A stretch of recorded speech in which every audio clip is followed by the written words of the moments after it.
Vamos agora para um momento de palavra. Tem alguém com fome aí, com sede? Aleluia! Deus colocou uma palavra difícil no meu coração, gente. Intercedam aí por mim. Recebam e intercedam ao mesmo tempo. Amém? Glória a Deus. Carinhosamente eu te convido a abrir a palavra do nosso Pai no livro de Apocalipse. Meu Deus! Apocalipse capítulo 21. Vocês estão preparados? Eu confesso que essa mensagem, ela cortou o meu coração durante essas semanas.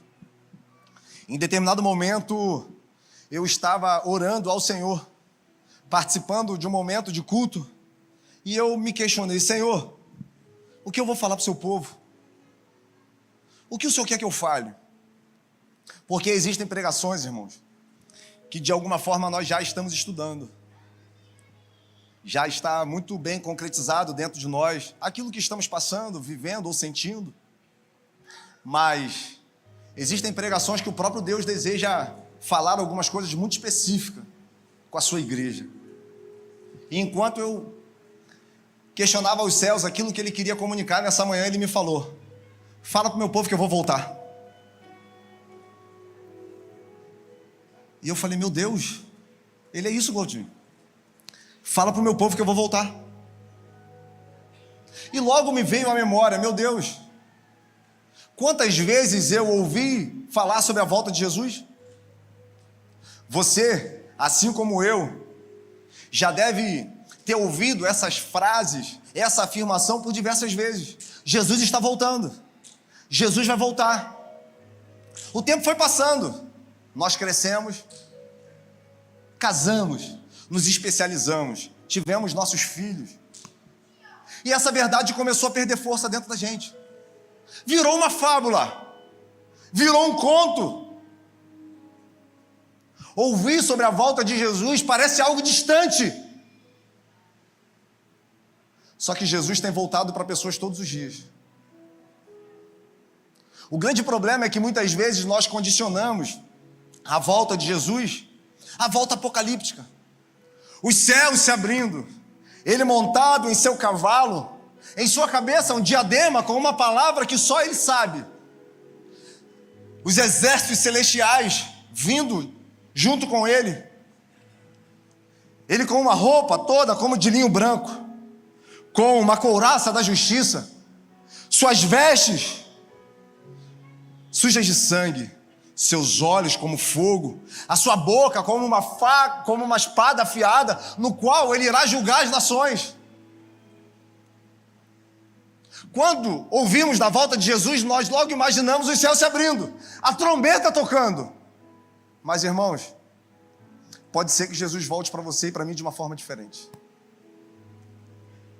Pode ser que Ele nos chame. Assim como essa semana Ele chamou uma pessoa muito querida da nossa igreja. Na semana retrasada, nós tivemos a tristeza de enterrar um jovem, o Mateus, de 29 anos. Tinha se batizado um mês antes e, de repente, Deus resolveu recolhê-lo. Na sexta-feira, nós tivemos a triste missão de enterrar nossa irmã Tatiana, 50 anos. No domingo retrasado, estava servindo ali na porta, com o seu sorriso, com o seu abraço. E o tempo passou, começou a se sentir mal. De repente, ela soube que tinha uma doença congênita, algo que nunca tinha se manifestado. E a nossa irmã foi recolhida aos céus. E naquele momento, eu confesso que eu pensei: meu Deus, Jesus voltou para eles. E todas as vezes que eu tenho a oportunidade de falar em momentos fúnebres, eu falo: Jesus voltou. Nós vivemos numa dialética natural da vida, mas nós não sabemos a nossa hora. A palavra vai dizer que Ele virá como um ladrão, no momento que nós não sabemos. Todos nós temos uma senha. Em determinado momento ela vai ser chamada. A pergunta é se estaremos prontos ou não para encontrar o nosso Salvador. Uma característica desses homens que vieram antes da gente e falavam sempre da volta de Jesus é que eles tinham muita expectativa sobre essa vinda. Eles desejavam de forma ardente encontrar o Mestre, viver a eternidade com Cristo. Só que naturalmente o tempo foi passando e isso foi apagando dentro da gente. Essa expectativa já não é mais real. Porque, irmãos, a eternidade não começa quando nós morremos. A eternidade não começa quando nós chegamos na próxima vida. A eternidade começa quando nós temos um encontro real com Jesus Cristo. João Batista vai dizer: arrependei-vos, porque é chegado o reino de... O reino de Deus se apresenta para nós quando temos um encontro com Cristo. E quando nós experimentamos de Jesus, é inevitável que o desejo de estar com Ele eternamente não queime em nossos corações, porque, irmãos, nós iremos experimentar dessa presença sem fim. Nós iremos experimentar dessa paz, desse gozo de alma eternamente. Por isso temos que nos manter fortes. Por isso temos que nos manter constantes. Paulo vai dizer que nós somos peregrinos. A nossa pátria não é aqui. A nossa pátria é o... E quando isso foge dos nossos olhos, a gente começa a se enraizar na terra. Não existe problema nenhum em termos o desejo de dar o melhor para os nossos familiares. Temos sim que buscar de todas as formas dar uma qualidade de vida para os nossos filhos. Temos sim que desejar coisas grandes. Deus colocou dentro de nós a capacidade de sonhar. E principalmente, Ele colocou dentro de nós a capacidade de realizar. Tudo é possível ao que? Irmãos, nós temos que sonhar sim. Nós temos que buscar o melhor sim. Mas não podemos esquecer. O nosso lugar não é aqui. O nosso lugar é o céu. E nessa manhã eu quero falar com você sobre a Nova Jerusalém. O lugar que foi preparado por Deus para mim e para você. Então, Apocalipse capítulo 21, versículo 1 vai dizer assim: eu vi o novo céu e a nova terra. O primeiro céu e a primeira terra passaram. O mar já não. Vi também a cidade santa, a Nova Jerusalém, que desceu dos céus da parte de Deus, ataviada, preparada, adornada para o seu esposo. Então ouvi grande voz vinda do trono dizendo: eis o tabernáculo de Deus com os homens, Deus habitará com eles. Eles serão povos de Deus e Deus mesmo estará com... E Ele lhes enxugará dos olhos toda lágrima. A morte já não existirá. Já não haverá luto, nem pranto, nem dor, porque as primeiras coisas passaram. E aquele que está sentado no trono diz: eis que eu faço novas todas as coisas. E acrescentou: escreve, porque essas palavras são fiéis e verdadeiras. Disse-me ainda: tudo está? Irmãos, está tudo pronto. Eu sou o Alfa e o Ômega. Eu sou o princípio e o fim. Aquele que tiver sede, darei de graça da fonte da água da vida. O vencedor herdará estas coisas, e eu lhe serei Deus, e ele será o meu. Quanto aos covardes, aos incrédulos, aos abomináveis, aos assassinos, aos impuros, os feiticeiros, idólatras, todos os mentirosos, para esse cabe o lago que arde com fogo e enxofre, a saber, a segunda morte. Essa é, quem sabe, uma das revelações mais profundas da palavra de Deus. João, o apóstolo, está em espírito diante da cidade santa. Em espírito ele está olhando para um lugar que foi preparado pelo próprio Deus para o seu povo. Mas, fisicamente, ele está enfrentando uma realidade muito difícil. Ele está aprisionado em uma ilha chamada Patmos, uma ilha-prisão de Roma. Todos os outros discípulos já tinham morrido. João, agora já com uma certa idade, está vendo os discípulos de Jesus, aqueles que tiveram um encontro com a graça, passar por uma perseguição horrorosa. O rei, imperador Domiciliano, exigia para si adoração, exigia que o culto a ele fosse prestado. E os nossos irmãos, eles não dividiam a glória que é de Deus com ninguém, assim como nós devemos fazer. Eles não se curvaram diante dos caprichos do imperador. E por isso, os nossos irmãos estavam sendo jogados em covas, comidos por leões. Os nossos irmãos estavam sendo obrigados a beber veneno. Estavam vendo os seus filhos decapitados. Estavam sendo lançados em prisões, cobertos com cera e acesos na cidade. E eu imagino João ali olhando essa realidade e imaginando tudo aquilo que ele viveu com Deus. Porque, irmãos, algumas vezes nós vamos sim enfrentar situações difíceis. Nós não queremos, evitamos, buscamos de todas as formas ter uma vida confortável, ter uma vida constante. Buscamos viver uma vida sem dor, sem oposições, mas é inevitável na caminhada do cristão passar por alguns desertos.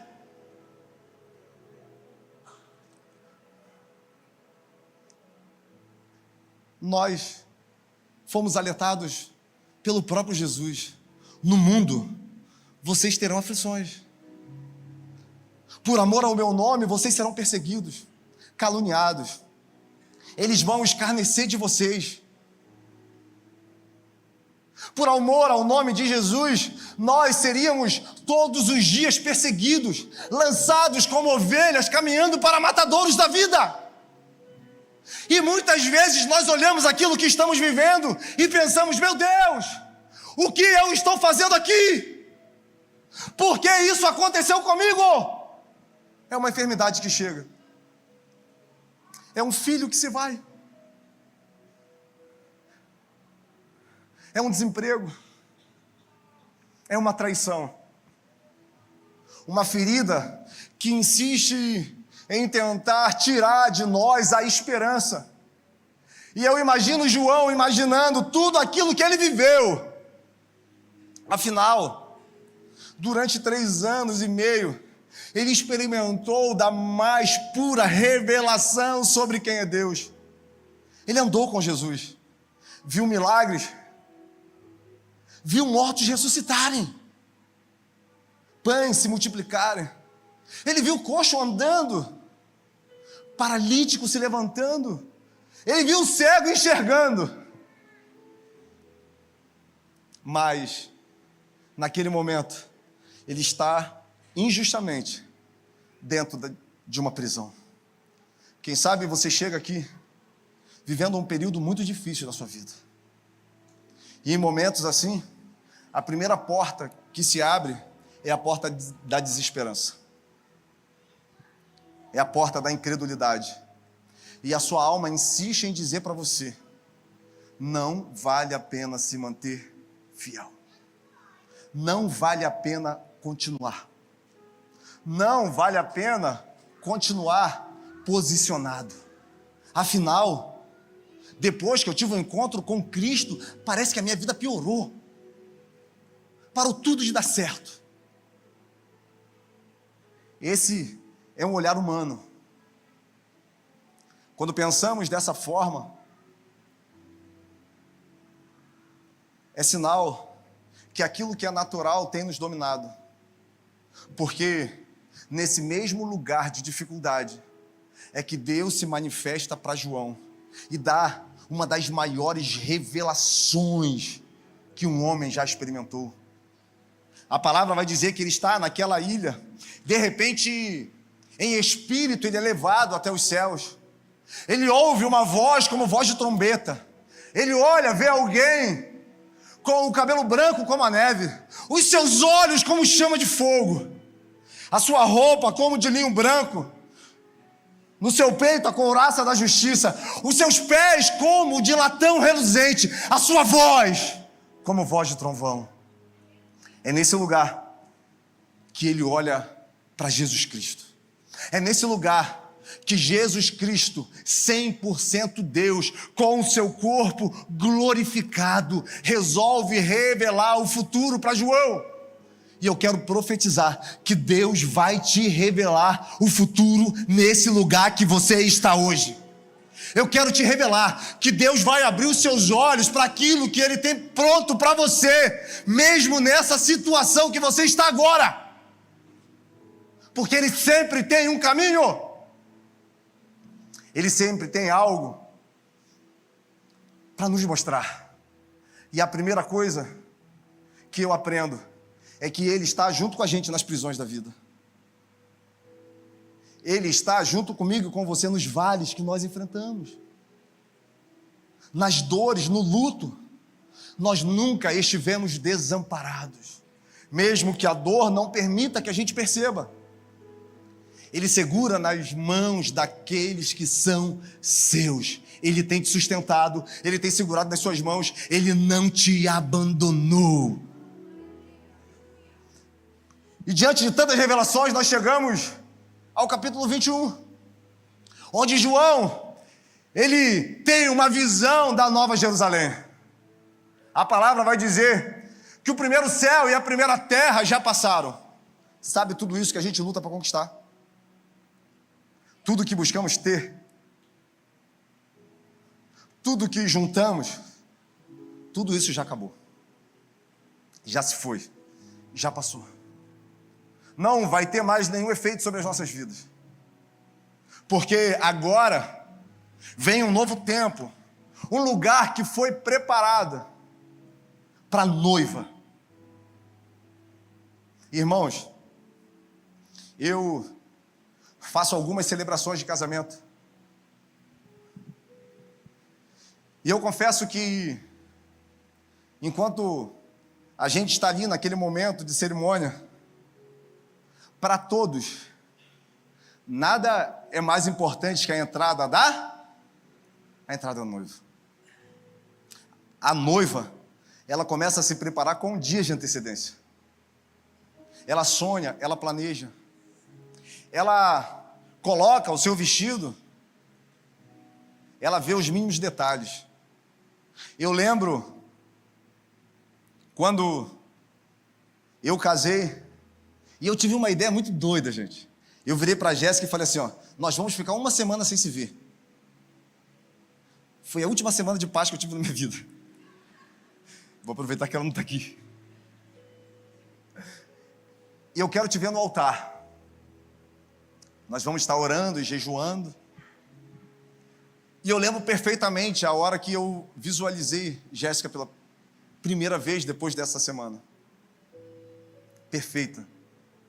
Linda. Vivendo aquilo que nós sonhamos. E eu estava naquela posição de noivo, e quando ela despontou em uma escadaria, todos olharam para ela. A noiva se prepara. A noiva planeja e sonha com os mínimos detalhes esse dia tão especial. Quando Jesus nos compara com a noiva, Ele mostra que tem que existir uma expectativa no nosso coração para esse encontro. Temos que sonhar, temos que nos preparar, temos que nos preocupar com as nossas vestes, se elas estão limpas ou não. Temos que pensar nos detalhes, porque esse grandioso dia vai ser muito poderoso. Por isso não pode ser algo distante, não pode ser algo inalcançável. Nós não podemos tirar dentro de nós o desejo de nos mantermos limpos para o nosso noivo. E Jéssica estava toda de branco. E branco significa pureza. Branco significa santidade. Branco significa o estado original. E sem santidade nós não vamos conseguir ver a Deus. Sem nos santificarmos, nós não teremos o encontro com o nosso Mestre, porque convém que nós sejamos santos, porque Ele é. Só que a vida tem nos manchado tanto. E quando nós esquecemos desse encontro, a gente permite que essas manchas, que o pecado domine as nossas vidas. E vamos vivendo preocupado com coisas, preocupado com pessoas, preocupado com conquistas. E quantas são as vezes que nós olhamos para frente e não percebemos que já deixamos o desejo desse encontro lá atrás há muito tempo? Já não arde mais em nossos corações o desejo de agradar o coração de Deus, e isso é muito perigoso. Porque nós dizemos que amamos, nós dizemos que Ele é a nossa vida, que o nosso destino é Ele.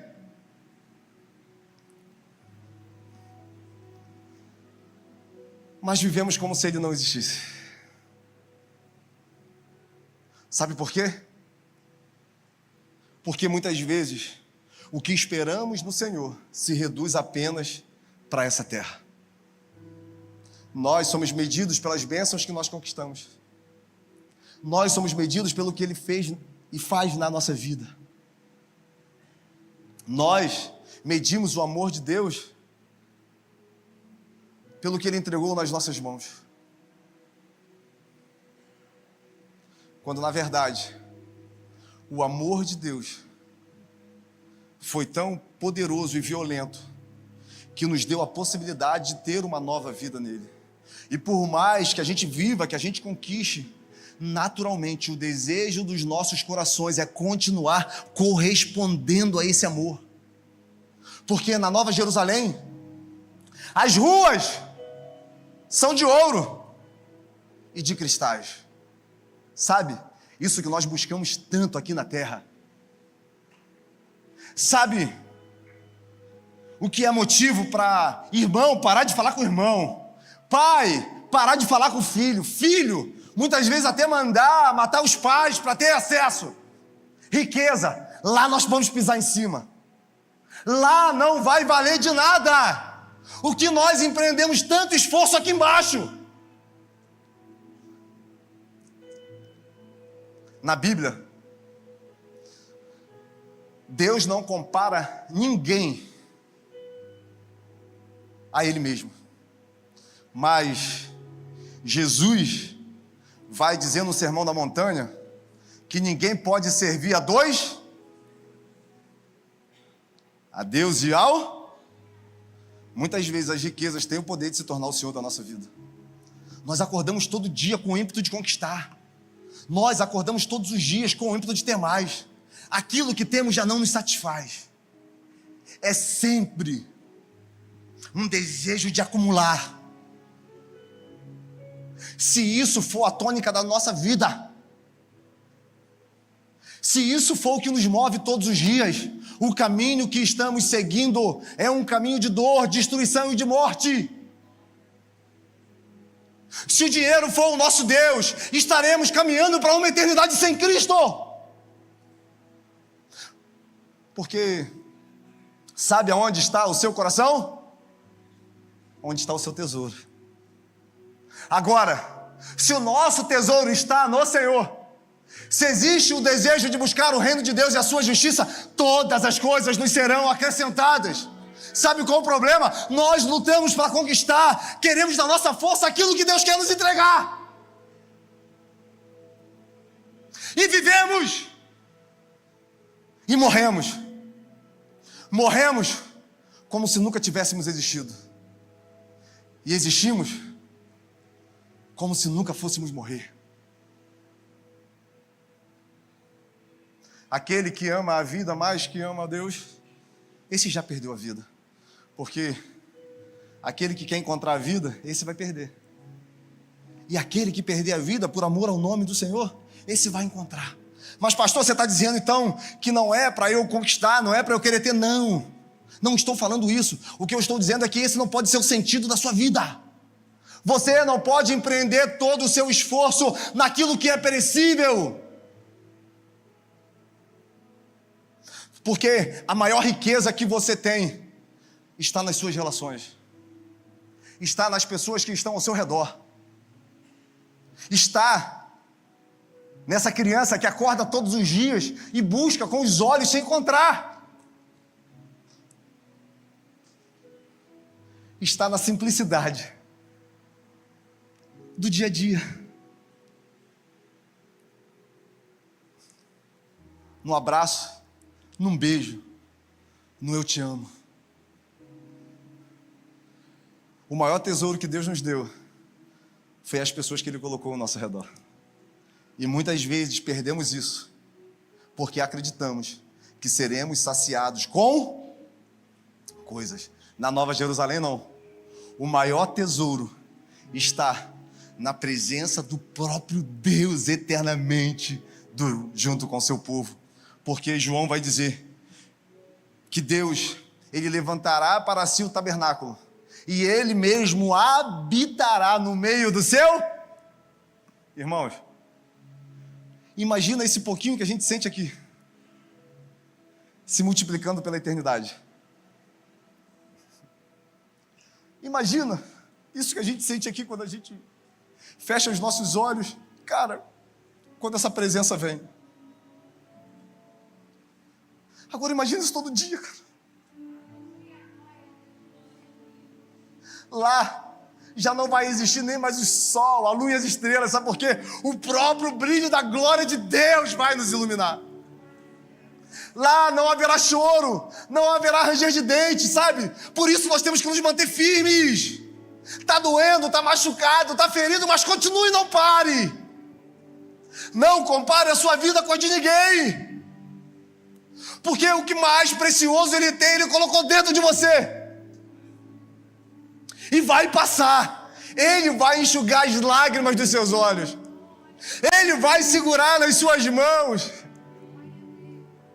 Ele vai te mostrar que valeu a pena continuar. Valeu a pena se manter firme. Valeu a pena confiar. Valeu a pena caminhar. Valeu a pena chorar em meio às dores. Valeu a pena. Porque estaremos com Ele. E sempre foi a ideia de Deus habitar no meio do povo. O desejo de Deus sempre foi se relacionar com a gente. Quando Ele cria Adão e Eva, irmãos, nada me constrange mais que isso. Quando Ele faz Adão e Eva, a palavra vai dizer que todas as tardes Ele se apresenta naquele jardim. E Ele conversa com Adão e com Eva. Só que o pecado vem, cara. E sabe o que o pecado causa? Separação. E com muito respeito e carinho eu falo isso nessa manhã. Se você tem vivido a vida de pecado, você está separado.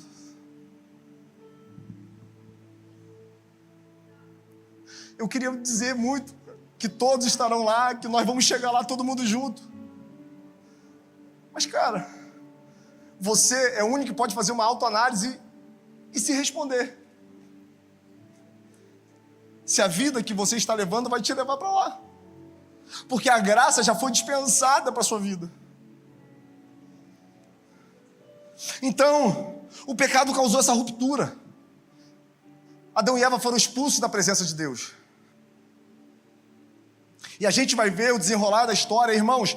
Toda a história segue um único projeto. Tudo o que aconteceu ao longo dos anos caminhou apenas para um lugar: Deus reestabelecer a sua relação com o povo. Nunca foi sobre Abraão, Nunca foi sobre Noé. Nunca foi sobre Davi. Nunca foi sobre Ezequiel, Jeremias, Sansão, Salomão. Eles apenas foram usados para apontar em uma direção: Jesus Cristo, o Cordeiro perfeito de Deus, tabernaculando. Em João, no capítulo 1, versículo 14, vai dizer que o Verbo se fez carne e habitou entre nós. E nós vimos a sua glória, a glória do Filho unigênito de Deus. É o próprio Deus abrindo mão de quem Ele é, para cumprir os projetos de Deus nas nossas vidas. Ele não precisava. Ele podia, dentro do seu poder e majestade, fazer qualquer coisa. Mas Ele se posicionou e disse: eis-me aqui, envia-me a mim. Jesus Cristo é o caminho que nos leva para Deus. Jesus Cristo é a declaração perfeita do amor de Deus para nossas vidas. A gente insiste em tentar conquistar, ter coisas para impressionar pessoas. E muitas vezes essas pessoas não estão nem para a gente. Mas tudo que nós precisamos, e eu vou falar isso muito carinhosamente, é impressionar Jesus Cristo com as nossas atitudes e escolhas diárias. Tudo que nós precisamos é desfrutar desse amor. É entender que Ele está disponível, Ele está acessível. Porque aquele que está sentado no trono diz: eu renovo todas. E você que é da nossa igreja já ouviu, mas eu sinto no meu espírito que é para eu contar novamente. Um dia, dentro de uma boate totalmente embriagado, eu vou lavar as minhas mãos. Naquele lugar barulhento, eu ouço uma voz. E essa voz diz: eu renovo todas as coisas. Eu pensei, cara, eu estou muito doido. Eu estou ouvindo coisas. E eu fui para o salão, só que essa voz não parava de soar no meu ouvido. Eu renovo todas as coisas. E o que me constrange é que ele foi até aquele lugar. O que me constrange é que eu não tinha nada para oferecer. Tem tantas pessoas melhores que falam bem, tem tantas pessoas mais bem posicionadas na sociedade. E eu creio que tem pessoas que têm ouvido esse chamado todos os dias, mas estão resistindo. Eu creio que tem pessoas que Deus está chamando para uma vida nova, mas insistem em ficar presos às dores, às marcas, ao pecado. Quando existe um oceano de graça, disponível, acessível. Irmãos, sabe o que é mais louco? É que até no momento da revelação suprema, Deus resolve exalar sua graça e Ele diz: aquele que tiver sede, venha e beba gratuitamente. Cara, perceba que até nesse momento Ele faz questão de transbordar o amor dEle sobre as nossas vidas. A graça é um favor imerecido. Só que muitas vezes nós nos acostumamos com ela. E sabe quando isso fica notório? Quando começamos a nos acostumar. Quando já olhamos para a graça de uma forma natural. Mas a graça, ela aponta para um caminho de cruz. A graça aponta para uma exposição do Filho de Deus. A graça aponta para uma humilhação. A graça aponta para a rejeição. A graça aponta para os açoites. A graça aponta para uma coroa nos espinhos. A graça aponta para pregos em suas mãos. A graça aponta para prego nos seus pés. A graça aponta para feridas no seu corpo. A graça aponta para o sangue que foi derramado em favor das nossas vidas. Tudo isso para que fosse possível nós estarmos com Deus novamente. O que Ele pode nos dar que vai ser maior que isso, irmãos? O que Ele pode fazer por você, que vai te suprir de uma forma tão abundante, que vai dar sentido à sua vida. Eu ouso dizer, nada que Deus possa fazer pela sua vida vai ser mais poderoso do que aquilo que Ele já fez. Porque quando nós não tínhamos nada para oferecer, quando andávamos como errantes, desgarrados, Ele entregou o seu único filho para morrer em favor dos nossos pecados. Para que novamente nós tivéssemos acesso a... Ele é o Alfa, Ele é o Ômega, Ele é o princípio e Ele é o fim. Sabe o que isso mostra? É que Ele já sabe todas as coisas. Quando Deus criou a eternidade, antes do nada, Ele já sabia tudo aquilo que nós faríamos, os caminhos que nós escolheríamos. Ele sabia que muitas vezes nós iríamos virar as costas para Ele. Nos interessaríamos muito mais com o presente. Desejaríamos toda a glória, tudo nessa terra. Ele sabia que nós iríamos rejeitá-lo. Mas mesmo assim, Ele foi capaz de fazer o que Ele fez. Que amor é esse, irmãos? Que amor é esse? Que amor é esse? Que se o nosso pecado for vermelho como a escarlata, ou como o carmesim, através do seu sangue, Ele pode nos tornar puro como a lã.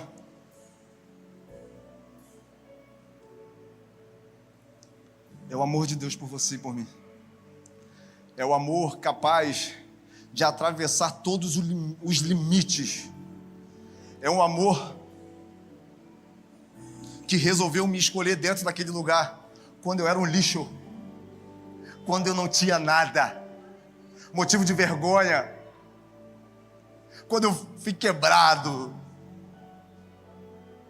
quando eu rejeitei de todas as formas. Mesmo assim, esse amor me estendeu as mãos. Graça, favor imerecido. E esse mesmo amor está aqui nessa manhã disponível para você. A pergunta é se você tem fome. A pergunta é se você tem sede. Porque o vencedor herdará a coroa da vida. Ele será o seu Deus e nós estaremos nele eternamente. E eu te convido a se colocar de pé nessa manhã, a fechar os seus olhos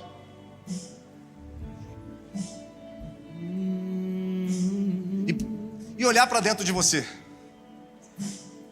Esse momento é você com você. Esse momento é você com Deus. E eu queria que você fizesse uma análise da sua vida. Quem sabe nessa manhã você precisa se arrepender. Quem sabe você precisa pedir perdão a Deus. Quem sabe nessa manhã você precisa olhar para algumas escolhas que você está fazendo e se reposicionar dentro desse reino. Quem sabe hoje o seu foco precisa ser redirecionado. Eu quero te dizer que tudo isso é possível. Então, converse agora com seu Deus, com seu Pai. Feche seus olhos por mais um minuto.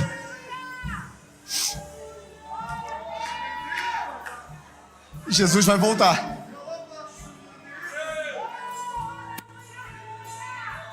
Em breve, no céu ele vai aparecer. Todo joelho vai se dobrar.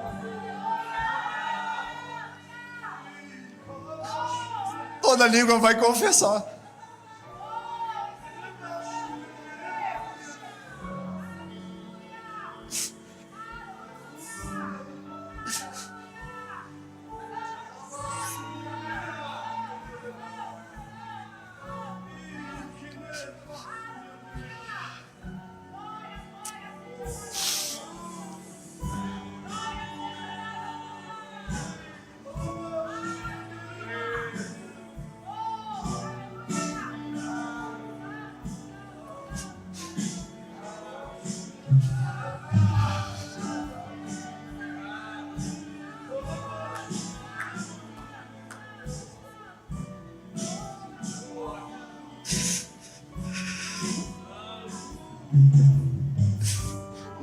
Desperta.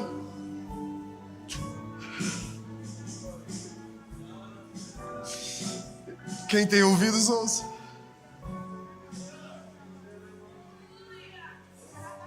Ele vem sem demora.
Essa foi a mensagem que ele mandou eu comunicar nessa manhã. Não tenho nada mais para falar além disso. Mas eu queria fazer uma pergunta. Se existe alguém aqui nessa manhã, e eu vou pedir para acender um pouco a nave.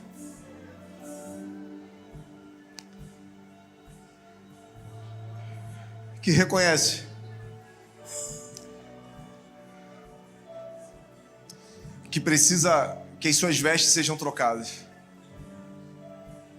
Você que entende que precisa ser reposicionado nesse reino.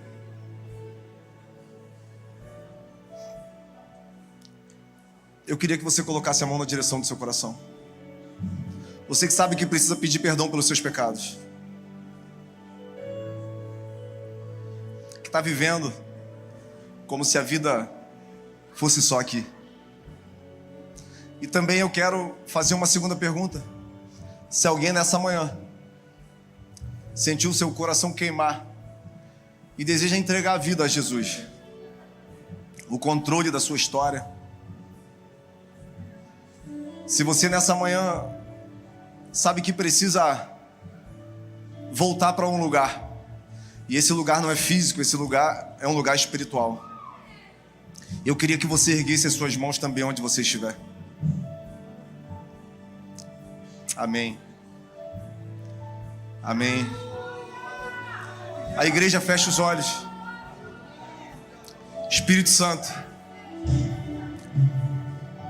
Tu és o Deus que fala aquilo que nós não queremos falar. O Senhor sabe que antes dessa mensagem eu perguntei: meu Deus, como que eu vou falar isso? Como que eu vou pregar isso, Pai?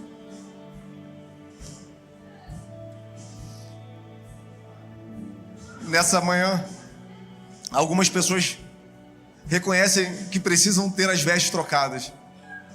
Estão vivendo uma vida de distração, uma vida de pecado. Estão vivendo como se a eternidade se resumisse ao que é material. Nessa manhã eu quero te pedir em nome de Jesus que o Senhor venha trocar vestes aqui nesse lugar. Nessa manhã eu quero te pedir, Pai, em nome de Jesus, que o seu sangue carmesim purificador seja derramado na vida desses homens e mulheres que reconhecem que precisam de vestes novas, que precisam de vestes limpas. Outros entendem que precisam se reconciliar com os céus. Estão vivendo distraídos, já esqueceram as promessas, já não olham mais para o alto, confiam nas suas próprias forças. E também homens e mulheres que reconhecem Jesus como Senhor e Salvador. Toda a honra, toda a glória seja dada ao Senhor Espírito Santo, que nos trouxe essa mensagem. Eu quero te pedir, segura nas mãos dessas pessoas, Pai. Ajuda nos tempos difíceis, ajuda, Pai, nos desertos da vida. Não permita, Pai, que a gente venha a se sentir só. Que a Tua graça, que a Tua presença, que é mais forte que a morte, nos impulsione a viver o novo diante de Ti.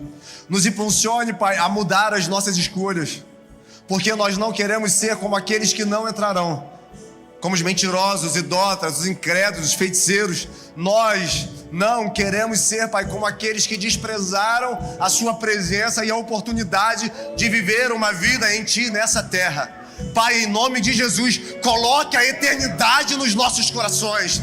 Coloque dentro de nós o desejo ardente em esperar a Sua volta.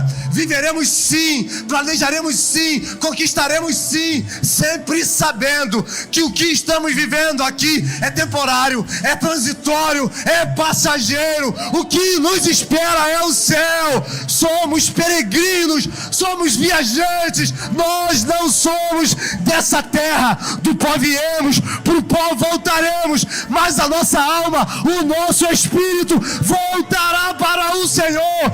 Viveremos ao seu lado, reinando eternamente.